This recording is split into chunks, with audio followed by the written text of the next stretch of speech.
Welcome, everybody, to episode 3 of Danny Loves Movies. I am your host, Danny Till, and we got a very good guest with me today, my good friend, Bijan Zaighami. Bijan, welcome to the podcast, buddy. Hell yeah, Danny. Happy to be here. So glad you're here, my friend. And I want to get to know you a little bit more. We always like to just riff and chill, but I want to know more about you. So, because I'm trying. Well, first, let's start this off. Where did we? Don't ask any questions you don't want the answers to, Danny. Oh, I learned that a long time ago with you, my friend. Oh, shit. I'm trying to think, like, where did we meet? Like, do you know where we met? I remember the first time we spoke was outside of Golden Bear, but, like, do you remember exactly, like, I think it was at one of the mics, like, when I first moved to Sacramento. Right. Which is, like, maybe a year ago now. Yeah, okay. Mm-hmm. I'm trying to think of what mic. I feel like it was maybe at a Henry's. Because I feel like Henry's is kind of, like, where a lot of the, because a lot of the mics, it seems like there's like little people, like certain people go to this one, certain people go to this one. Henry's feels like the one that like all the comics go to. Sure. Yeah. All right. And then let's see, because I know that you started doing, when did you start doing comedy? How long you been doing it? I started doing comedy at Savage Henry Comedy Club in Humboldt County. Okay. And so I've been doing comedy, I think, about 3 years now. Oh, okay. Yeah. What made you want to start? Was it somebody that said, hey, you're funny, why don't you go try this? Or was it one of those things where you just saw a ad say, hey, open mic tonight, come try it if you want to? Dude, I always thought I was funny. That's like every comic, right? Sure. And to be honest, I did comedy like 10 years ago one time. And I did hella good. Right. And then I didn't do it for like hella years. So comedy was always my backup plan, which is crazy that it would be for a sure backup plan. Yeah, because we know people who will like quit their jobs to do comedy. I'm just like, you stupid. Yeah, like, you're not good at this. Yeah. We're not gonna say who those people are. We love them all dearly. No, yeah, I would never ever mention any names, especially on a recording. No. Oh shit. Let's see. So 3 years you've been doing it, and about 10 years ago you were first mic. Was it one of those things where you just ended and you're like, hey, I did so good, and maybe I'll do it again. If not, oh well. Or what was the like spark to do it again after such a long time? I was doing a lot of drugs at the time. Fun. And like drugs are cool, kind of, not really, but I mean the fun ones are. Yeah, exactly, the fun ones, but like I was doing it too much and I needed like an outlet for all that energy, because I do think that there's like something associated with like drugs and creativity. Sure. Maybe if you're already a creative person. And so yeah, like at first, like that's what gave me the confidence to go on stage, because like I had this like, you're feeling yourself, and so like I'm like I want to perform, like, and I would just wanted to perform, like, because I had done some music stuff in the past, right? And I was like, I want to like perform funniness, Right. Like I was always been a good storyteller. I'm like, how do you be funny? So I used to just like get high and go on stage. And so for a big period of my comedy, like I didn't actually know what I was doing. Yeah. Because like I wasn't like cognitive enough to realize what I was doing. And that was like, it was like I did like a couple mics every week for a long time. But when I really feel like I leveled up is when I moved to Sacramento. I wasn't partying like how I was in Humboldt County. No. And dude, I did comedy like 2 to 3 times every night for like a month straight. And my abilities kind of skyrocketed from there. Yeah, you are really focused, and definitely like one of the more disciplined comics I've ever met in my lifetime. Like you are like Thanks, man. Just like go, but I can tell like you really work on your bits. You're always trying new stuff, and I'm curious like when you were growing up, like did people tell you were funny, or was it one of those things where you kind of just naturally work? Because my thing is, everybody always said, "Oh, Danny, you're such a funny guy," but like I don't know why I was funny. If that makes sense. I think I've been able to analyze it like from doing comedy now, and like kind of analyze my life, because I'm a pretty like self-reflective person, and I feel like how I grew up is kind of funny. Where'd you grow up at? So like I was born in New York, and then I grew up in the Bay Area. So where in the Bay Area? In San Jose. Oh, San Bruno. Oh, okay, cool. Yeah. So like, that like as a young kid, I had the perspective of like a changing scenery. Right. So like I grew up in like this hustling, bustling city to like California, which is way chiller than New York City. Then also like, dude, I grew up with like a foreigner father who was like an illegal immigrant and married my mom for a green card. Right. So like with that, like My dad, like, it was just, he didn't sound normal. Like, I heard normal people, and then, like my dad was reading me stories as a kid, and, like, I was correcting him on how the words were pronounced. Uh-huh. And this is, like, before I could read. Right. You know? So, like, that's... Yeah, I think it just, like, kind of gave me a funny perspective. I feel like I come from two, like, kind of naturally funny cultures. Right. Like, Italian and Persian, which, like, Italians are loud, they're fast-talking, they talk with their hands, and Persians are the same way. Like, sure. Yeah, which is very ironic, yeah. Yeah, because mine, like, my two sides, because my dad's side is Irish, my mom's side is Native. So so like those are like completely like 180 from each other. Both those cultures got fucked up, bro. Oh, for sure. Yeah. Yeah. What's funny is because you want to talk about that? Are you okay? Yeah. So like, so you, I have this joke in my act. You've heard it a million times, where it's like, my parents are. I come from my dad's Irish, my mom's Native. So you combine that genetic makeup, what you get, you're cursed in the back and the front. Okay. And it's definitely one where it's like, listen, my mom's side of the family gave me a flat ass, and my dad's side of the family gave me a below average sized dick. Thanks, Dad. The dad is the Irish side? Yeah. Oh, yeah. Okay. So like, I'm just trying to make sense of it. And my dad's side of the family is all like Bay Area cops and shit. So basically, my dad's side of the family is blue bloods. And it's literally like that. And then my mom's side, it's all Native people, and they like track animals in their free time, like. I'm kidding. I mean, maybe when a handful of them get their asses off the couch, maybe, who knows? They're they're lazy. Some of them, yes. I don't want to say who, because also like I haven't spoken to a lot of my mom's side of the family forever. Like, okay, like I don't have like a great relationship with a lot of my family. I feel like I'm the neither. Yeah, I feel like I'm the black sheep of the family. I think that's like most comics are sure. kind of the black sheep of the family. Yeah. Yeah, and then we become more of a black sheep when they find out we're doing comedy. Oh yeah, they're like, oh god. Yeah, I mean, like my mom was always like, "Oh my god, you're doing comedy. That's so great. I'm so happy for you." I'm like, "Why? Like your son doesn't want a practical job as a living. Like you should be like." You're like, "Why are you happy that I'm doing comedy?" Yeah, because everybody's just like, because like when I went to my reunion, everybody's like, "Oh my god, Danny, you're just so funny." I'm just like, okay, thanks, I guess. Like, at least you're hearing that somewhere from like some group of people. Yeah, and then I could have used it 10 years ago, but you know what? It is what it is. Oh, shit. So this is a movie podcast, so I want to get to know you a little bit. Like, when you were a kid, what were the stuff you were watching? Because I imagine, like, because we're roughly around the same age, was it going to Blockbuster or Hollywood Video on Friday nights? Blockbuster was a big thing. Yeah. It was cool. I do remember, like... going to Blockbuster was a huge thing, like, because Blockbuster was right near the Safeway, so you go to like Blockbuster, you'd always get like ice cream at Safeway or something like that. And then I do remember, like, because my stepmom was like kind of on game with a lot of stuff, right? And dude, I remember the Netflix DVDs showing up. I was like, what is this? That like, was a game changer. In the mail? Mm-hmm. Like, this is wild, and it's crazy to see like Netflix as its like own platform now. And do you know that Netflix had an opportunity to buy Blockbuster, and Blockbuster was like, "No thanks, we're good." Blockbuster had an opportunity to buy Netflix. Netflix wanted to buy them.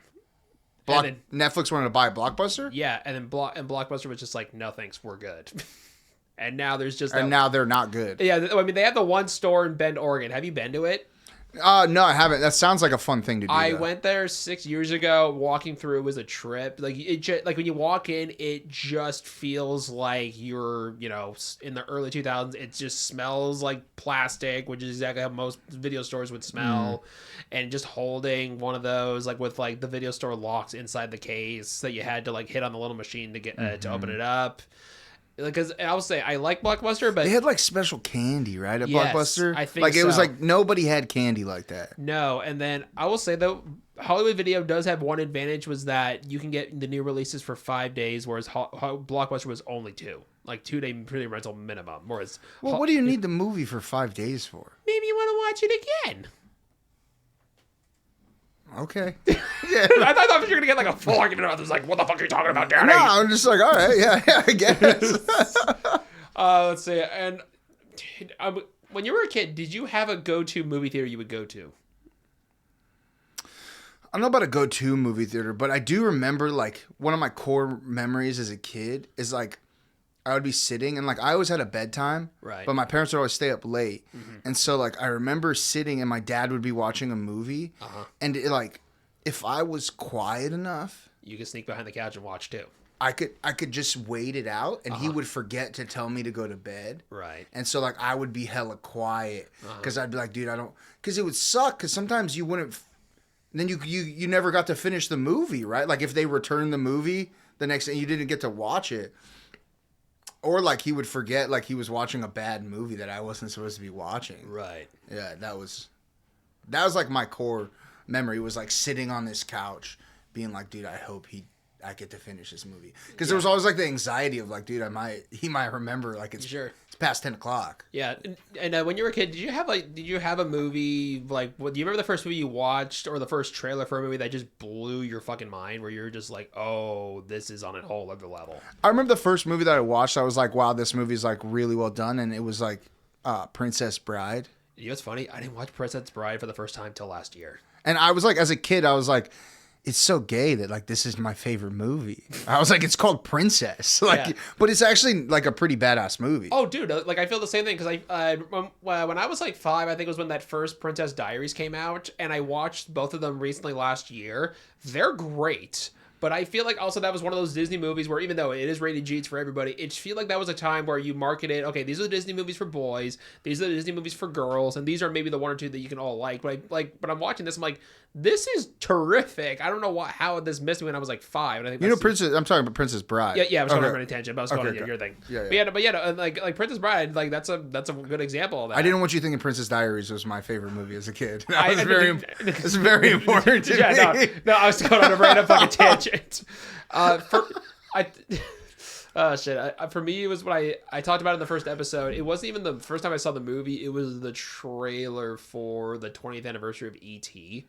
So like, I remember this because did you have the Jim Carrey Grinch VHS as a kid?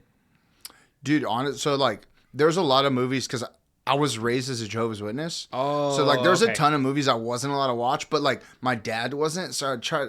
Like that was like my like free world, and this was like super strict world. Right. So I don't like anything Christmas related, Halloween related was not allowed in mom's house. What about Thanksgiving?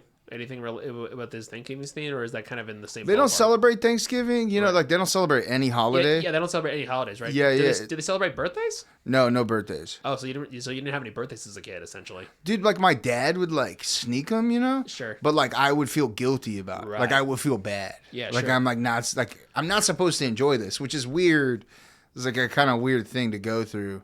But yeah, like my first Halloween was my sophomore year of high school, and I went trick-or-treating for the first time. That was crazy. And then what was going through your mind when you were going trick-or-treating for the first time? I was like, dude, people just give away free candy? This is insane. Like, I was like, why is this a bad thing? Did you go trick-or-treating in San Jose, or did you go to other parts of the Bay Area? In San Jose, but I had good friends that told us, like, we went to all the rich neighborhoods, so you get, like, the whole size candy bars and stuff. So for those who are listening, in the Bay, if you're a kid in the Bay Area, if you want to go trick-or-treating, I would say go to Palo Alto, because every house out there gives out king-size candy bars. Yeah, they give out, like, huge candy bars. It's crazy. Yeah, and also, and they didn't mind if you took more than one. They were like, sure. So like, I remember one house we went, and they were like, you take as many as you want. So I took 3 king-size Three Musketeers, and I was like, mine.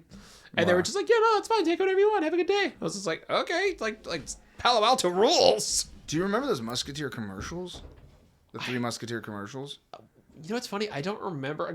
When I watched TV as a kid, I felt like there was no commercials except for maybe Kit Kat, Butterfinger, Reese's Pieces, and also Airheads. So the one candy commercial from Airheads I remember is when they had that brief limited run where there was gum that looked like cotton candy.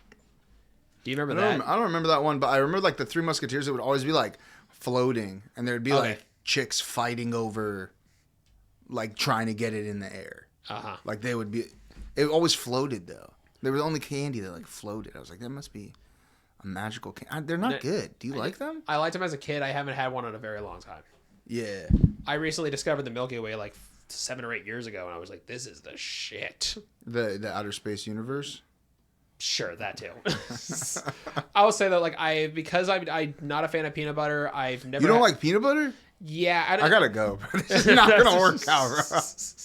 No, for me, so because of that, I've never had Snickers, and the only peanut butter cup I've ever had in my life was when I took a cooking class in high school and we made them. You made a peanut butter cup from scratch? Yeah. That sounds fire. It was actually really good. You have that recipe still? I gotta look up to see if Miss Colbent's are live or not. I think that was I would think that was her name. That was the teacher. Oh, what? Yeah, because I think she retired. I think the foods teacher I had that year retired. I think that year also. So I don't know. Too many Reese's peanut butter cups. She couldn't handle it anymore. Yeah. So what I was going to back over.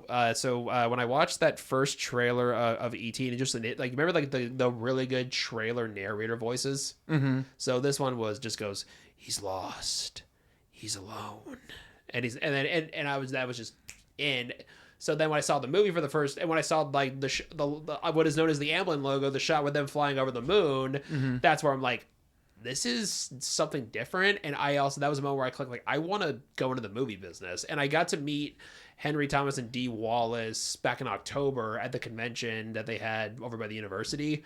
And like Henry Thomas totally. What do you mean by like you want to go into the movie business? Like when I was a kid, I wanted to be a child actor. Like okay, got it. Yeah, and of course after the Quiet on Set documentary came out, everybody was like, "Damn, you dodged a bullet," and I was just like, I wasn't that cute of a kid. I would have been fine. like I would have been good. Also because even if there were those like they're like not this one. Well, also like if you notice like all the kids that got molested in Hollywood, they were not the fat kids, like because maybe because the people that abused the other kids wanted a challenge. I don't know. Yeah, because it's like if you're molesting a fat kid, you probably feel really bad about yourself. Oh, right? for sure. Like molesting a kid, you've got some fucking problems. But you molest a fat kid, like that's fucked up, bro. Yeah. Do you remember that Family Guy clip where it's the fat kid does seem easier to molest though, sure. Right? Like it's easier to manipulate. We can't run. You just need fast. like a Three Musketeers bar, yes. Right? That's all you need. I was like, it's like that bit from Family Guy where it's Peter as a kid, and then they're like, "Hey, we got a van full of candy. You want some?" And he's like, "No," and it cuts to the newspaper. And it was a van full of candy, and he was sad. So then it cuts to another one, like, "Hey, you got a van full of candy. You want some?" And she's like, "Yes." And he jumps, and then the paper just says, "Local kid gets molested, tricked by a guy in van with candy." It's a classic one. So like when I met them, because you've gotten to meet a handful of famous people over in the last couple of years, or your time doing a comedian. Like obviously you've probably met some comics, but have you met any actors in your years like just being out and about? Like in life existing? Yeah, like whether it be at a convention or like when I went to like I've seen them. Yeah. Like in passing. Okay. For sure. Yeah, I've seen like I was in an airport one time and I saw the one from Lethal Weapon. Danny Glover? Danny Glover. Okay, cool. Okay. I was like, not Donald Glover. That's Childish Gambino. Okay. I saw him in an airport, and then the dude that's in Californication. David Duchovny? Yeah. In New York, I saw him getting in a taxi cab. Yeah, so like for me, so like I've gotten to meet a decent amount, like I'm like face to face. Yeah, face to face talking to him. I went at this festival called Colossal Cluster Fest, which is Comedy Central's version of Coachella. On the second year they were doing it, because they did it 3 years. The third year was the worst one because they just never put a capacity on how many people could buy tickets, and because it was just chaotic and it was a mess. But most festivals are. Yeah. But on the second, like the first year was like the best one because it was like a niche group. But then the second year started to get a little bigger. So on the second night, Roy Wood Jr. from The Daily Show was hosting karaoke, and I've been a fan of his forever because of that sitcom Sullivan and Son that he was on TBS. I don't know this one. And I think it's on Tubi now. It's got a really stacked comics cast. Obviously, one of the big elephants in the room is Owen Benjamin, because nowadays he's just known as like this crazy guy that lives in the woods. Okay.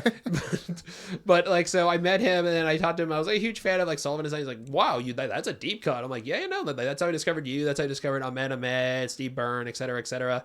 And then like we sang karaoke together. And so you guys like kicked it. Oh yeah, and then 3 months later, he was doing shows at the Punchline, and I walk up to him, and I was like, "Hey, I don't know if you remember me, but we did karaoke together." And he's like, "Oh my God, it's you!" And then I had this picture of like the moment he realized it was me, and we talked a little bit more. But like the ones that I really meant a lot, I feel like to everybody are the ones you love when you were a kid. So like when I was telling Henry Thomas and Dean Wallace this, they're like, listen, we totally understand. Then Henry Thomas was like, it was like me when I saw Star Wars for the first time, blah blah blah blah. And Dean Wallace could tell I was being like super emotional meeting her. For those who don't know, she was the mom in E.T. And I was like, can I hug you? And she's just like, oh, come here, sweetie. And just gave me a big hug. Because it's like, she gets it. Like when you see, like when people see her, they automatically go back to like whatever age they was when they saw like E.T. or The Howling or whatever she was in. Like also when I met the kids from The Sandlot. Oh, that's sick. I was like borderline catatonic. I was one of the last people they talked to. And I think it was either Tom Geary who played Smalls or Chauncey Leopardi who played Squints. They were just like, we totally get what you're feeling. What you're feeling is very normal. Just take a breath. We totally understand what you're feeling. Were you like fangirling, Danny? I said, I'm not going to lie. I've met a lot of famous people, but meeting you guys right now, this is fucking weird. Did you like have, I could see you having like a hot flash. I was so nervous. Were you sweating? No, but they could tell I had trouble breathing a little bit, where I was just super nervous. Like hyperventilating, meeting small. Well, it's like I turned into like 7 years old again, you know? Thank God the dog wasn't there, because you probably would have shit a brick. Oh, somebody actually did bring one of those. I forget the name of I think it's a bull mastiff that played the dog in the movie, but somebody brought one of those dogs to the screening. It was at the Crest, and it was taking pictures with all the kids and stuff. But so we're here to discuss Adam Sandler movies. And I'm curious, like for you, where did your relationship with Adam Sandler start? Because for me, admittedly, I was David Spade was the one that grabbed me first. What? It was because when I was 5 or 6, Dickie Roberts' former child star came out. That's produced as Nuck and Futz. Yeah, and right. then also just the scene of him riding the bike and crashing was super funny, and also I just loved. And you wanted to be a childhood. Yeah, I just really do want more, and also I just think David Spade's he's just so fucking fast, especially when you watch him on interviews on talk shows or whatever. He's just so quick. But like Adam Sandler for me he's like the ultimate. Like if somebody asks who would you want to work with more than anybody, it's Adam. So for you, like, where did your relationship with Adam Sandler start? Like, what was the first thing you watched or discovered him on? Like, was it one of his movies or SNL clips or what? I think, like, the first big Adam Sandler movie that I watched that, like, really was Big Daddy. Okay. Yeah, I think that's the big one I watched that I really liked, and, like, I fell in love with him as, like, an actor. Yeah, that's the one. He said he was asked on Seth Meyers, hey, which one do your daughters like? Like they like Big Daddy a lot. Well, I like that his like role in that too, because he's like an adult. It's like barely an adult, and I feel like that's like me. You know, I'm like I don't really want to do this. Yeah, exactly. You're like it's like I got all my friends that like do like super serious things. I'm like they seem miserable when they're not. Yeah, because. You know, like a lot of people I know now, a lot of people I know from when I went to school, but like, they're married, they have kids, and like they seem happy, but it's like at the same time they're probably mentally on the inside exhausted. Yeah, I feel like they're stressed all the time. Like there's this constant like feeling of like, oh God. Yeah. And like that's what I liked about that character. And then like even the way he was raising the kid, it was so real because he's a kid. Yeah, it's what it would be like if you or I were to all of a sudden like have a kid. Like that's how we would probably be with that kid. Yeah, because like I don't know, my parents, they raised me a certain way, and I'm grateful for the way my parents raised me. You know, like I turned out the way I did. But there's things where it's like I feel like you got to relate to your kid. You know, it's like this is like how would you feel in that situation? Like they're a kid, they don't have the same responsibilities as you. Like don't get mad at them for not wanting to live in the way that you want to live right now. Like, they're in a different reality. So, I don't know. That, I did think that, but then, like, and then you watch how he's like, okay, well, you can't maybe be too cool of a parent because it's not good for the kid. No. Right? And then you see that in that movie, and it's pretty cool to watch. And then the kid starts becoming better, and then you see him, like, becoming happier because, like, and then you see him wanting to become happier as a person too, which is just cool. Like he steps up, he gets a quality girl. Yeah. He starts like doing like a real job. He like kind of grows up in that movie, which I think that's like it's like what they call it, a coming of age tale. Yeah, sure. I think that's like it's a really good introduction to him. Would you say that's probably your favorite Adam Sandler movie, or if you had like because I think like we'll name our favorite ones, we'll say why, and then we'll just favorite. I'm not good at picking favorites. Well, just like what's the one that means the most to you? Because I'll just say because like we're gonna say what our main favorite is, or that's the one that just gravitates towards us the most, and then we'll just go and say about a lot of our other favorite ones that we love from him. Okay, cool. Yeah, you want to go? Yeah. So for me, I mean, it's probably the go-to answer for a lot of people, but for me, it's Happy Gilmore. Yeah, I mean, this was a pretty classic one.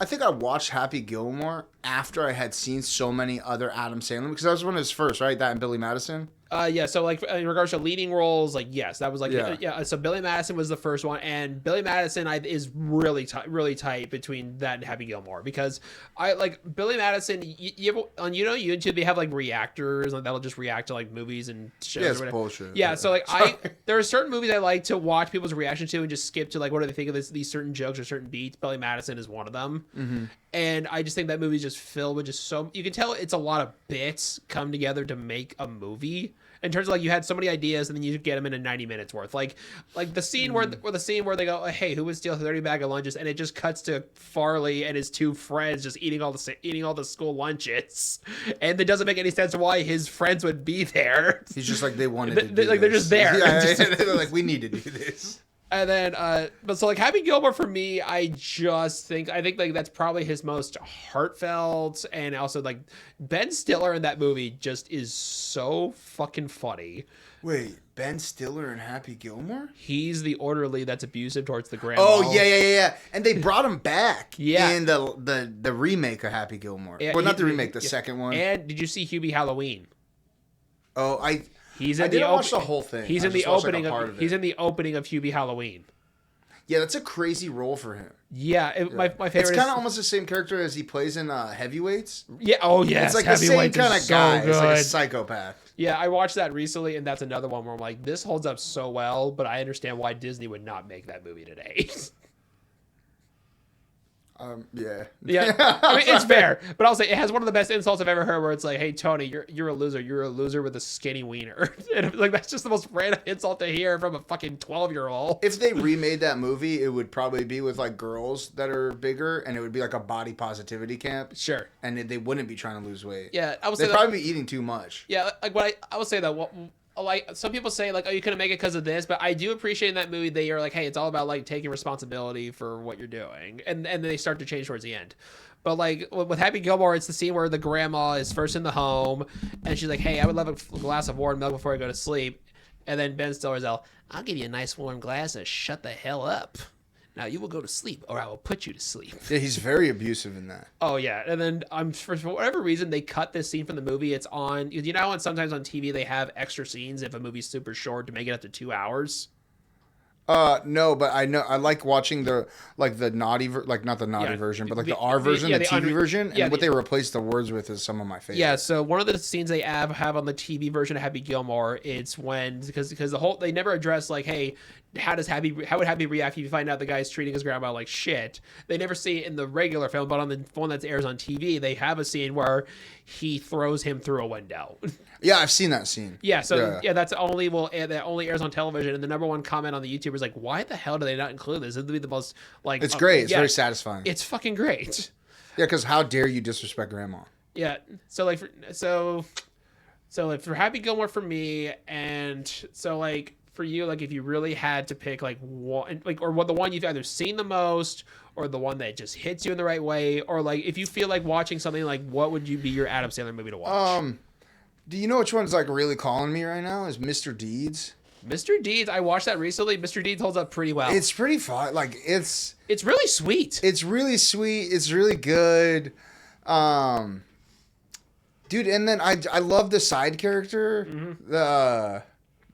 Do you know who I'm talking about, right? Like the butler guy who like ends up getting all the money. Oh, John Turturro, yeah. Yeah, it's great. He's great in that too. Like I think that's one of the best roles I've seen him in. Yeah, he's so good, and also the late great Conchetta Farrell, who plays like his partner at the pizza parlor. Like the scene where they're going back and forth on email, where it's like, DZ, you sick ass mofo, you gotta tap that ass before she starts boning other guys, kid. What about Steve Buscemi in that? Oh, dude, Steve Buscemi has crazy eyes. Like great. Okay, crazy eyes, and then his pizza orders. Like those pizza orders stuck with me throughout life. Like, what do you mean Oreos and French fries on pizza, bro? Who is this guy? Like a part of me's thought about it, but it's like I'm not gonna rest the just amount of stomach pain you're gonna feel in the morning after eating that.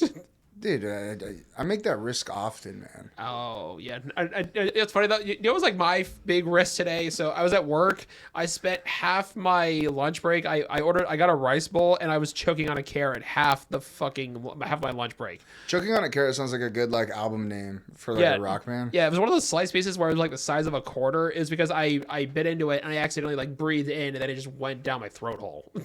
But that's normally what happens when you... Yeah, but you gotta chew it first. And hey, it depends on how good you are with that throat hole. You know what I'm saying, Danny? Oh, shit. Okay, so then we're gonna go... Yeah, and then the deceitfulness that lady does to him is like... It's fucked. Like, Wendy Peppercorn? She's just laying it on thick, her bullshit with him. Yeah, and then... wait, are you talking about the actors themselves? That's one other just writer. like even the fact that like because most people, if they're gonna get that much money, like they're tripping. But like how nonchalant he was about that, like it's like in Zurich, who is this guy? And one of my favorite also see it's the most random scene. It's after he gives the kids like $10,000 for their bikes, and then it cuts and then they say what they're gonna do. And it cuts to there's a real guy in New York. He's a homeless guy named Radio Man. He appears in a lot of movies. Oh yeah, I know who you're talking about. Yeah, so he's in like all the movies. If you're in New York, if you're shooting a movie in New York, Radio Man's gonna be in it. But then it cuts to him and he's like, "School is for fools. Look at me." Yeah. I like that part. And then the kids just fucking run. Okay, so now we're just going to name off some random ones. And I'm going to bring this one up because I saw it in the theater a couple nights ago for the first time, and that was 8 Crazy Nights. Oh, yeah. We're in the holiday season, and that is one that... Put on your yarmulke, it's time for Hanukkah. Yes. It's a classic song. It's so great. And I watched the director's video because on the 20th anniversary, he talked about it because it was this guy. I believe his name is pronounced Seth Kersley. You know, he had been an animator, and this is his first big movie he was going to direct. Normally, traditionally animated movies, you have 5 years. He had to get it done in 2. And they take 5 years to make an animated movie? Traditionally, hand-drawn animation, yes. Oh, yeah, that makes sense. Nowadays, it's probably... Yeah, so and then a lot of people say, oh, it kind of looks like the animation in Iron Giant. It's because a lot of the animation teams from like Iron Giant and Anastasia came over because Iron Giant did not do well at Warner Brothers, so they got all those. Yeah, but the animation was pretty solid. Yeah, it's great. And then, unfortunately, the movie comes out and it just had the worst timing ever because it opened up against Harry Potter and the Chamber of Secrets, one of the Bond movies, the Santa Claus 2. And also, I believe Treasure Planet, which Treasure Planet is like one of the greatest. Yeah, and that as far as animation movies, yeah.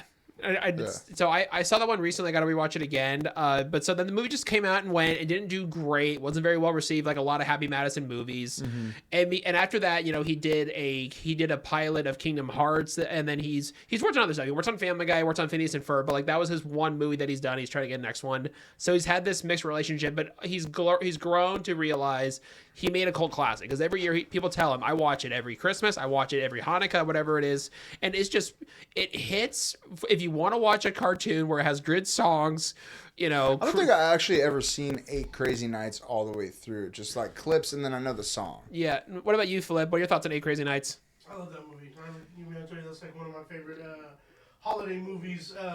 It's been a while since I watched it, but like as like a kid, I remember it would always come on like Comedy Central. Yeah, that was how I discovered it. Yeah. Yeah, so I was saying, like, if you're trying to watch a holiday movie with your kids, give 8 Crazy Nights a watch. Yeah. Let's see. Another one for me, I think it's his most underrated movie because it just came out under the like not great reception of him, which is That's My Boy. Have you seen That's My Boy? Oh, yeah, with Andy Samberg? Yeah, that one's good. Yeah, because that movie came out after Jack and Jill, and that was a movie where everybody just tapped out and were like, I'm done with you. And again, I will acknowledge, I don't think Jack and Jill is very great. I understand why some people don't like it. Dude, I couldn't even put it on. I was like, I'm not going to watch this movie. And again, no disrespect to anybody that worked on it. It's just that the character of Jill was just really annoying. It's like certain, like I liked all, like, Sacha Baron Cohen. Yeah. I couldn't watch Bruno. I'm like, I can't watch this. Right. It's fucked up. Like, it feels wrong. Yeah. Like, you're like, what are we doing? Yeah, so like after Jack and Jill, like you had to do the most like completely 180 thing on the planet, and you did That's My Boy, and famously it's the only Happy Madison movie at first to get an NC-17 during the edit okay, hold on. Andy Samberg looks like he could be Adam Sandler's kid. 1000%. Like it's like very like Are we sure? Like, can we get a test, bro? Like, are you sure it's not your kid? Yeah, so like he talked about how when he heard the offer come in, like, hey, there's a movie being made, developed where they're looking for somebody to play Adam's son if he had a kid at 12 years old, and Andy Samberg was just like, like, hello, and that's how they got into there. And what I love about the movie is it is just so wrong on every single level, and as the movie goes on, you think, oh, you can't top the level of just fucked up shit, and it gets higher and higher. I think I'm gonna go home and watch that, dude. I was I remember I was talking with Caitlin one night about going down Adam Sandler movie like rabbit holes, and that's another one where it's like it's great, and it's filled with so many great supporting characters. Vanilla Ice in that movie is so goddamn funny. And because people forget, like, people think he's a one-hit wonder after Ice Ice Baby. He has so much money because he got into real estate and then renovating homes and all these things. Like, he lived in like one of the richer neighborhoods in Florida, and it's because he used all of his money to go, like, go into real estate and redeveloping and refixing up these homes, blah blah blah blah. And so when they were pitching him this role, they're like, hey, let's just make him like the most poor version of Vanilla Ice we possibly can. And that's how he got that comedy in there. And then there's a lot of great characters in there. Like Milo Ventimiglia is now known as like the dad on This Is Us. But at the time, he had done Gilmore Girls, he had done Heroes, and he just randomly started popping up in these Adam Sandler movies. And I remember one night, he was talking about how they were doing like in a huddle or trying to talk bits or whatever. And he's just trying to be one of the guys, and they're like, "No, Milo, you're a real actor, like you're on a whole other level." And that was like that weird phase where he was just, and again, he was grateful to be there, but he was just popping up in a lot of random Sandler movies. I don't know how he got into there or what, but that was kind of what he was doing before he got This Is Us, and then his career went. That's one of my favorite things about Adam Sandler is the fact that it's called Billy Madison? Yeah, Billy Madison. Yeah. Like, the fact that he took, like, his whole crew of friends. Oh, so the company's Happy Madison. Happy Madison. Yeah. Okay, my bad. Yeah. That it's just, like, his same reoccurring group of friends in these different roles, right? Like, the fact that, like, Rob Schneider's always coming out. Like, Waterboy, bro. Waterboy was a great... Waterboy is great. It's fantastic. And another football movie, Longest Yard. I've seen that Longest Yard 20 times more than I've seen the original one. I've seen the original maybe one or twice. I know I've seen the Adam Sandler Longest Yard minimum 30 to 40 times. Longest Yard is great, but like, dude, Waterboy is like classic. And then also I will throw in there Little Nicky. Little Nicky, I think that's crazy. It's rough. The whole like the side face thing is difficult to watch. I'm like, can we get him a chiropractor? Like, what are we doing? Like, please. I will say, I think out of all of Adam's movies, that probably is his best soundtrack.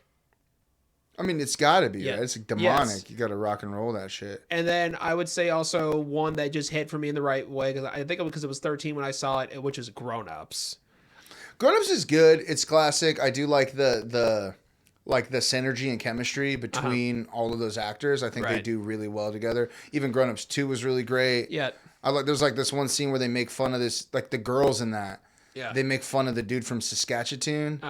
That's hilarious, bro. They're just like ripping into that guy. Yeah, but my favorite scene in that, I think that my favorite scene in the movie is when they're in the funeral and Rob Schneider's doing the singing and everybody's just like wrap it up. Yeah, with his old ass wife. Yeah, and then he gets down on one knee and David Spade just pops out in the corner and just goes, "Arr!" And then the entire like funeral home just loses their shit. And I was like, that would probably be me at a funeral if I have to be honest. Dude, I can't wait to like in veteran comic years to be like at a funeral with comics where we're laughing. Like that sounds like I'm excited for somebody to die. Like if people question like, dude, what the fuck? It's like, it's how we process. Yeah. Well, and it's like, dude, they would have been like if it was a comic. This is what they would have wanted. Yeah, I remember when Chris Robledo. Were you around for Chris Robledo at all or no? Okay, no. So he passed away shortly before you got here.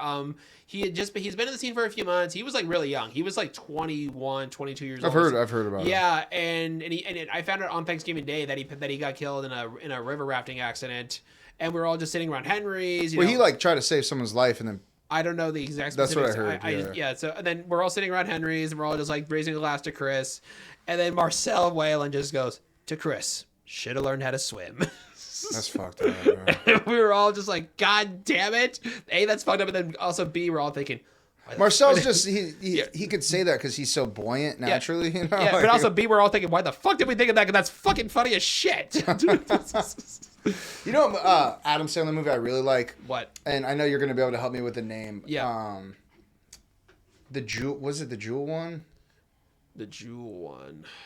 Like he's a, you know what I'm talking. You know what I'm talking about? Yeah. With Kevin. Gems. Uncut Gems. Uncut Gems. Uncut Gems. Dude, that movie was so well done. Right. Like you got to see a different side of him, and you see like the stresses that he's going through. I feel like he like the hustle, right? Like I've been a hustler like on many different levels throughout my life, and to see like hit like the reality of the hustle and trying to make that flip and trying to, you know, kind of keep it going and ramp it up and like how you paint this thing to someone and like the art of the salesmanship of that. Dude, and it's really nice because Adam Sandler's always been this like super goofy, silly character, and in most of his stuff. Yeah, and people forget like he's a classically trained actor. He went to NYU Tisch acting school. Like he's a legit trained actor. Oh wow, yeah, yeah. That role for him was really cool, and then the basketball movie he did. Oh, Hustle's great. Yeah, I really like that because you get to see these different sides of him, right? And he does have like a really wide range for a guy with an egg-shaped head. It's pretty crazy. Have you seen Reign Over Me with Don Cheadle? No. So that's one where he plays, I forget if he was a dentist or something, but basically his family died in 9/11 and he hasn't processed it. And there's a scene where they're testing his sanity, if he's able to live by himself, blah, blah, blah, blah. He has a meltdown, and then he walks up to his dead wife's parents where it's like, hey, I don't want to talk about the kids because I see them every day. Even on like a German Shepherd, I see a poodle, and he's just giving this speech, and he's like borderline crying. And the director Mike Binder said that he improvised this moment where he initially walks away, and then he comes back and just kisses his mother-in-law on the cheek, and that was just a complete improvised moment. And then Melinda Dillon was just like started to tear up because in the scene that wasn't scripted, he just thought of that on the fly. And again, when you're a classically trained actor like he is, and you have the improv skills that he has, you know how to just not take over a scene, but just how to just make it just a little bit better, like in like the snap moment. Do you got any Adam Sandler impressions, Danny? I got a few, but I'll say another one. He didn't talk about it that much until the 2022-2023 award season because he and Brendan Fraser were paired a lot together. Have you ever seen Airheads? I mean, I know Coneheads. Okay. So when Airheads is with him, Brendan Fraser. You're saying Adam Sandler? Yeah, Adam Sandler. So it's one of the only times he's not number one billing on a call sheet.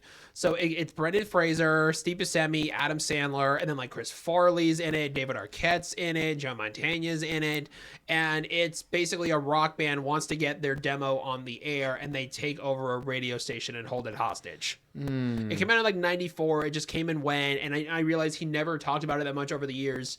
And I thought, oh no, maybe he hates the movie. I don't know. So when they're doing, I don't know if you saw, Variety does those actors on actors things where they have a conversation during award season where they talk about process. Well, they paired Adam with Hustle and then Brendan Fraser with The Whale, and they paired them together. And then the first 5 minutes was just them talking about Airheads. I was like, yes, finally they're going to talk about it. And then Adam just goes, that might be the most fun I've ever had on a movie. Just because they were all young and there was all nights. And Farley did like 2 weeks on the movie. And also, and Rich Wilkes, who wrote this. It must have been so fun to work with Chris Farley. Dude, I heard he full sends everything. Well, because also he has a double-edged sort of like, he's big, he's loud, but he's also on the inside, he's actually just this little puppy dog that just wants to be liked by everybody. And that's why he has that sweetness to him. And one of my favorite stories on set, Brendan Fraser was talking about it on Stern when they were just sitting around, goofing around in the makeup chair. Farley looks over at Sandler, and Sandler has just yanked his nutsack down under his basketball shorts on his thigh, and then he's just like, "Oh, I have this growth," and Farley's like, "Oh my god, it looked like it itches," and they just keep going back and forth because they're like, want to see who's gonna break first. So just shit like, and then Brendan was like, "Yeah, they would do this shit for hours." And just for their own amusement. Like Brendan Fraser's actually like upset about it. Like he's like concerned.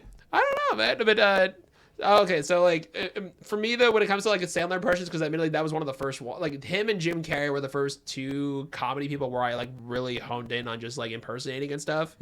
So like for me, like Jim Carrey is one of the greats for sure. Oh yeah, for sure. I just rewatched Grinch. It's great. It's phenomenal. It's man. so it's good. phenomenal. I want that role for sure. I would love to play the Grinch. Would you do the 4.5 to 6 hours of makeup every day? Dude, yeah, it would be worth it. Okay. I'd play the Grinch better with the makeup. I'd like full send that character. Yeah, so like for me, like the easiest go-to impression for me of Adam Sandler is probably "That's My Boy" because it's the scene where Vanilla Ice comes over the baseball field and then just falls flat down, and then Adam comes in, he's like, "What are you doing, guy? You jumped? There's a door right here. Come on, we gotta get." And then another one is Little Nicky where it's like, "Yeah, and I used to talk normal too. That was before my brother Cassius hit me in the face with a shovel." It's fucking phenomenal, Danny. And then you guys both dying over here. and then the Hubie Halloween one I love because he's riding around on his bicycle and kids are throwing eggs at him and he's like, "Hey, you missed, the yolk's on you." And then he catches a couple and he's like, "Thanks for the free breakfast." And then he shakes it up and he chugs it and he's all, "Rocky Balboa style." And then he just pukes out the side. Funny. Yeah, and then I'm trying to think. What's another? Like, I mean, because he has so fucking many. Oh, that's another good one. Click. Dude, that movie is great. It fucks me up, dude. If I emotionally like, dude. I know I've seen like this like certain kind of. I'll cry during a movie like that. Oh, dude, yeah. In the last couple of years, thankfully, or I don't know how you feel about it, but because of therapy, I've cried a lot more in the last 3 years. I think it's good for guys to cry. I think we need to. I think there's less bullshit the more men cry. The more men cry, the less we're probably gonna like do bad things. What about you, Flip? Do you cry every once in a while? Bro, I advocate for that shit. I feel like also because because you have kids, I feel like the moment you become a dad, you just became pudding. Oh, for sure, without a doubt. Yeah. It completely 180 from street sweeper to no longer a demon. You know what I mean? Yeah. I cried during the you know when they did the Spider-Man and there was like all 3 Spider-Men. I was like, dude, they have somebody to relate to. Yeah. I was like, this is beautiful. Like they have each other now. Mm-hmm. They've been all alone the whole time. Then they had each other. I cried, man. You know what's the most random thing I cried to lately? I've been watching the show Dawson's Creek. Well, it was like old CW. The WB was before that. WB because I used to love Smallville. Smallville is my all-time favorite show. It's great, yeah. And I rewatched it I finished rewatching it during COVID. I'm not gonna lie. Rewatching it was exhausting because it was just like, holy shit, Clark, just tell Lana you're a fucking alien and get over it. Dude, Lana Lang was maybe one of my first super serious, not crushes. Yeah, Lana Lang, not Lois Lane. Yeah, but yes, Kristen Krug. Yeah, Kristen Krug. Yeah, so gorgeous. My few that were my big ones when I was a little kid were Amanda Bynes, Hilary Duff. Dude, that one has aged horribly. Amanda Bynes. Yeah, she's got problems, but I hope it's crazy. She looks insane, bro. I know, and again, if one day she wants to like write a book and talk about it, like go nuts. But it's like Amanda Bynes, Hilary Duff, Kristen Krug. Hilary Duff has aged very well. Oh, Hilary Duff is in. Have you seen that photo of her at the gas station just getting gas in yoga pants? Like, yeah, dude, yes. It's like, holy shit. I think the entire world has seen that picture. I mean, dude, it's like holy shit, and then. And it's like, and there's a couple that are like around, because I'm around the same age of these people, so like I've had lifelong crushes on like Dakota Fanning, and then because we're around the same age, and I would say another one is Kirsten Dunst. Kirsten Dunst in it was like the first Spider-Man is how she got you. It was before that, so it was when they were like making that, like they had the makeout scene and like Tobey Maguire was upside down and right side up, and that's like that shit was hot, bro. So actually, for me, it was before I saw Spider-Man. So that came out when I was like 5 or 6. The first thing I saw her when I was like 4 was Jumanji, when she played the older sister in Jumanji. Oh yeah. So like when people say, "Oh yeah, I developed a crush on Kirsten Dunst through Jumanji," they're like, "Huh?" I was like, I was 4, and then I saw Spider-Man and Bring It On, et cetera, et cetera, et cetera. Yeah, it's like it's like coming of age, but like actually, you piece of shit.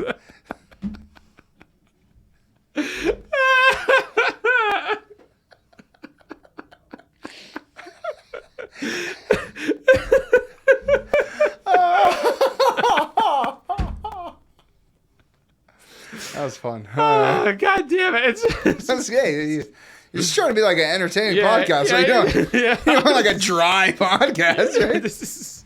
Oh shit! Just like you don't want to dry. Okay, never mind. Okay. Flip, how are we doing on time? We got about another 10. 10? Cool, we can get through that. But let's see.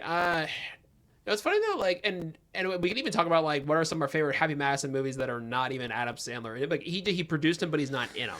Dude, Grandma's Boy is probably the best one that he produced where he's not in it. Was it The Animal? The Animal is my favorite Rob Schneider movie. Is that not a? Yeah, that is Happy Madison. In The Animal, like the scene where it's Adam Sandler and he's like, "You can do it!" Like you're like, "What?" Like as a kid, like that was like an epic moment, and I do love that movie. Like the idea, like the concept of it, is phenomenal. I would say like in terms of because a lot of Rob Schneider led movies from '99 to like 2005, Adam produced them. Mm-hmm. So like again, Deuce Bigelow, I watch it again. It does have its laughs. It's great. Second one, not so good. It's just one where like the first one, Rob Schneider as a gigolo is always going to be hilarious. You're like, fun. This guy, bro? Yeah. Like, no, what are you talking about? But The Animal is my favorite, and then I would say right under that is The Hot Chick. The Hot Chick is great. The Hot Chick is me, Jessica! And then my favorite one, it's like after he's fought the guy, and he's like, "You think you're so cool because you can pee with your penis? Well, get a new conditioner because your ends are totally split." Adam Sandler's cameo in that Hot Chick is really good, too. He's like a super Rasta. He's like, "But where do you put your weed?" And you know where that's from, right? No. So when Charles Barkley hosted... I don't have one of those. When Charles Barkley hosted SNL, I think in like 93, that was a sketch where it's like, you know, like you put your weed in it, and Rob Schneider was the hippie guy, and the whole thing, they were all just customers in the store. Oh, okay, got it. And then... So it's like a callback. Yeah. So okay. And then I would say also, he also produced Joe Dirt. Joe Dirt's really good. Joe Dirt's really good. I do like Joe Dirt a lot. But I will say that I think that his best movie, David Spade's best movie, is still Dickie Roberts. I think that just because he has the best like acting range in that, because like the scene where he opens the present and it's Candyland, and because he told people that was like Dickie Roberts is the childhood star one that you're talking about? Okay, yeah. Because I don't think I've seen. It's been a while since I've seen it. It's really good. Like one of the times where I have a movie night, we should watch Dickie Roberts. Okay. But like so like it's like they're recreating because he needs to audition for. This is weird coincidental timing. He's auditioning for Rob Reiner's movie. Rest in peace, Rob Reiner. So he's open. So they're like, we need to recreate. Like it's Christmas morning. You're opening your present you wanted. So he does it, and then they hear like, "Oh, here's this one. And, like I got this for you." And they open it. It's Candyland, and he's like, "You remembered." And then the lady just goes, "That's what moms do." And you can see he's starting to tear up. I'm like, David Spade is really good as a dramatic actor. Like obviously Tommy Boy shows that, and he was in this Paul Schrader movie in the '90s with Willem Dafoe for like one scene. I'm like, I wish he would do more dramatic stuff. But like Grandma's Boy is probably one of the bigger cult classics of the 2000s. Because Grandma's Boy is that Happy Madison? Yeah, it is Happy Madison. Okay, got it. Yeah, like because Adam Sandler doesn't make an appearance in that. No, but literally all the side characters from any Happy Madison movie are in it, and it's crazy. So that came from Adam's manager, his son wrote initially like a romantic comedy script, and Adam saw Nick Swartzen's special on Comedy Central. And he goes in the office like, "Who is this guy?" And then Nick Goosen, who ended up directing the movie, goes, "That's Nick Swartzen. Let's bring him in for a meeting." And they go, "Hey, we have this script called Grandma's Boy. We need to rewrite it and make it this super hard R. Like you can, and if you rewrite it, you can write a role for yourself." And that's how we got that role.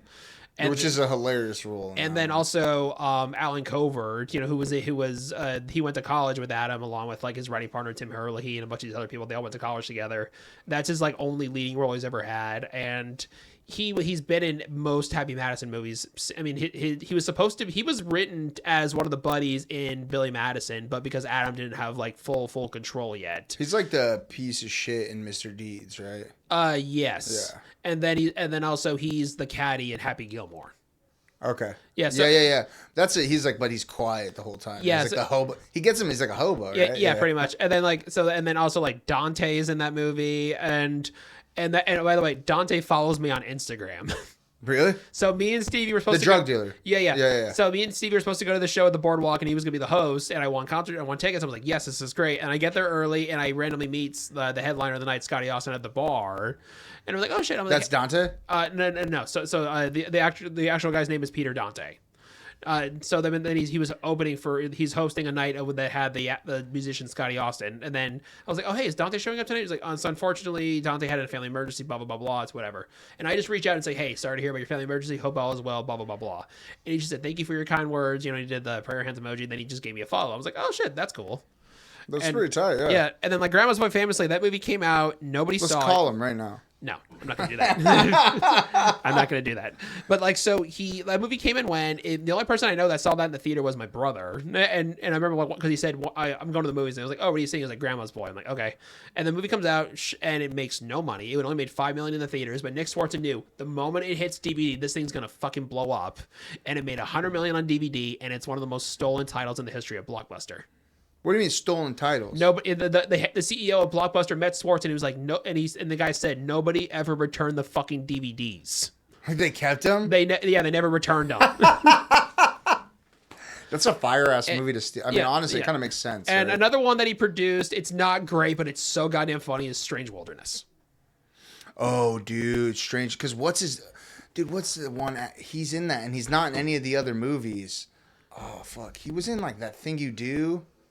Oh, Steve Zahn. Yeah. He's so good in that He's movie. actually pretty funny, dude. And I'll say the funniest part of that movie is Justin Long. Justin Long is pretty funny in that And then movie. obviously, dude, that cast is crazy. It's Covert, Steve Zahn, Jonah Hill, Justin Long, Ernest Borgnine, Robert Patrick, Jeff Garland, Ashley Scott, Kevin Heffernan for Broken Lizard. And then he also produced The House Bunny, which is another really good one with Anna Faris. House Bunny is funny, yeah. Yeah, and then a lot of the stuff he produces at Netflix, like it's hit or miss. I was one of the people I think that really liked Happy Gilmore too. Dude, I think a lot of people hate on these things. Like, everybody has this idea and they hate on it. It's like, dude, they're doing it again. Just be happy. Right? It's for the nostalgia. Yeah, it's not the original movie was the good movie. It's not going to be as good. And I was like, it felt like Happy Gilmore. Like I didn't expect any. Like I didn't expect a fucking game changer. And I will say you can't really elaborate that much more on that topic. And I think one of his more underappreciated Netflix ones that he did was Do-Over, which is the action comedy he did with David Spade, where they fake our devs, and then the two people they take our identities of, they're wanted by these killers. Yeah, it's like when you just know what you're gonna get with one of those movies, right? Like you know what you're gonna get. It's gonna be like nostalgia. It's gonna be heartwarming. It's gonna be funny, and it's like it's gonna make your day not as bad. Yeah. And if people question like why does he always work with the same people, it's because he doesn't want to work with dicks. Like if anybody that new comes in or potentially he calls around, is like, hey, tell me about so and so, any stories? Is this person easy to work with? Blah blah blah blah. Like Emmanuel Shariki, who played his love interest in You Don't Mess with the Zohan, she had to audition for that, and then a couple days. That's a great movie too. Yeah. So, Don't Mess with the Zohan is especially as a Middle Eastern person, bro. Like I like that movie. Yeah, Chuck and Larry is another one. I was like, I like Chuck and Larry is stupid funny. Like it's super funny. Yeah. So like basically when she auditioned, her people was like, hey, like Adam was like, tell me about Shariki, any stories, blah blah blah blah, because he just wants to know, is this person cool to be around for 14 hours a day for the next like 4 or 5 months? That's the biggest thing, right? It's like, are you chill? Because like people forget, like making a movie, it's like 12 to 14 hours a day. So it's like you don't want a job like where you have shitty coworkers and make you not want that job. Yeah, and then that's the reason why he works with the same people all the time, and that's the reason why everybody loves working with him, because he's chill. And then when you're not shooting, you're playing basketball, and there's always the best catering, dude. By the way, go on YouTube and look up the Longest Yard catering, and you wonder how much of that budget went to catering, because all those guys in those movies are fucking huge. Yeah, they need to eat a lot. Yeah, and then some big boys. And then Flip, have we got the next couple minutes, or what do we hope? Yeah, 2, 3. You're good. All right, 2, 3. Okay. So as we're wrapping this up, I just want to say, like, Bijan, like, thank you for coming on. Like, yeah, dude, thank you for having me. This is awesome. Yeah, because like, I wish I had as much movie knowledge as you, because you are. I mean, you've been to my place. You've seen how much shit I got. It's crazy. It really is crazy. And then my first episode, and then I showed you guys at my place like my ticket binder that I have. Oh, it's pretty cool. Yeah, and then I just want to thank you also again for you told me like thank you for inviting me, thank you for coming to my Thanksgiving party. Oh yeah, it was great. You was made super it fun. pretty. What'd you use it? What kind of marinade was on that honey ham? I never had honey ham like that. Oh yeah, and then for the Christmas party on Saturday, I'm doing the same ham again. Double. Yeah. The ham's making a comeback. Oh dude, everybody loved the ham. I'm honey making the ham again. the sequel. Yes. But yeah, no, and because like I've told about this before, like if you're cool to me, I'm cool to you, and that's the way it should be. Like, and because there are some people who I met in the scene who are just kind of dicks, and I'm just like, okay, whatever. But like, it's comics. Man. Yeah, for sure. But like, I just always been appreciative, like how you've always been super cool to me or whatever. You're easy to talk to. You're chill. Blah blah blah blah. If I'm like, I try to always be pretty chill. We all have our bad days, right? Yeah. But yeah, and then as we're wrapping this up, I just want to say once again, thank you for coming on. Yeah, you've become like a really good friend to me over the last time that we spent to each other. Yeah. And you're Flip, not too bad yourself, Danny. Oh shucks, thanks, buddy. Flip, any final words for you, my friend? Man, I love love Adam Sandler. I was going to say one thing that trips me out about Adam Sandler is all of the women in his movies, like the ones that They're all dating. crazy beautiful. Oh my god. Oh, and then it's like not believable. It's like, can you really get a chick that? and then also Brooklyn Decker, who played his love interest in Just Go With It. She has said that he's the best kisser. He's the best kiss she's ever had for a movie. Because I think it's a lot of it just because he's so nice and polite about it, like to the point where I guess on the side his wife is like, "Dude, get in there, like make this believable." Because like when Drew Barrymore would never shoot one of their movies, and he's trying to be all quiet, and then his wife is like, "Dude, wait, hold on, 50. Hold on, I forgot. Yeah, 50 First Dates." Yeah. Is a phenomenal movie. There are 3 movies they did together. Wedding Singer, great. 50 First Dates, great. Blended is really good. Because is that the newest one on Netflix? Yeah. So that one came out like 12 years ago. Yeah, I think they do have really. No, what's the one they did on? It's Drew Barrymore and Adam Sandler. They did recently on Netflix. Well, they haven't done any yet. But like, if it's one of the movies that's on there, it's probably 50 First Dates. No, dude, they redid a movie. They did a movie together, and it's not 50 First Dates. It's where like they have. I think you're thinking of Murder Mystery, and that's Jennifer Aniston. No, dude, it's Drew Barrymore and Adam Sandler, and I was tripping out, bro. It's they both have kids, and they like lie. That's Blended. That came out 12 years ago? Yeah, it came out in 2014. Well, I just watched it like 6 months ago. It's so really, that's why it's new to me. It's really good though. It's really good. Yeah, and like I said, if people ask like why he always gets the pretty girls and whatever, it's like because he's nice and everybody likes that he's nice, and I never hear a bad story about him. Which is why I'm just like, I'm so glad he's not phased because of how rich he is. He was somebody who will walk up to a chain restaurant, be wearing basketball shorts and whatever he wears, and he dresses the elephant in the room. I've seen the video where he walks into this restaurant. I forget, it may have been an IHOP or one of the chain restaurants. He's just like, hey guys, like, hello, hi. And everybody's just like, holy shit. But he just wants to get out of the way. Yes, I'm here, but I'm just going to sit and have a meal. If you want to take photos, we'll take it after. Just let me eat first. Yeah. And he's like, super cool about it. So once again, this has been Danny Loves Movies, episode 3. I've been your host, Danny Till. That's Bijan Zaighami. Bijan, if they want to look you up for shows, where can they find you, my friend? Yeah, on Instagram, at BijanZ. That's BIJANZ. I'll post to my story. I'm double booked tomorrow night, so I'm really excited. Yeah, I'll be at the Callback Punchline and then on L Street. Fantastic. Are you booked on Saturday? Are you coming to the Christmas party or no? I'm not sure what I'm doing on Saturday. Yeah, and if you want to come to the Christmas party, you got my address. Okay, cool. Yeah. I know where you live. Dun, dun, dun. This has been great. Have a good night, everybody. See you guys. Later.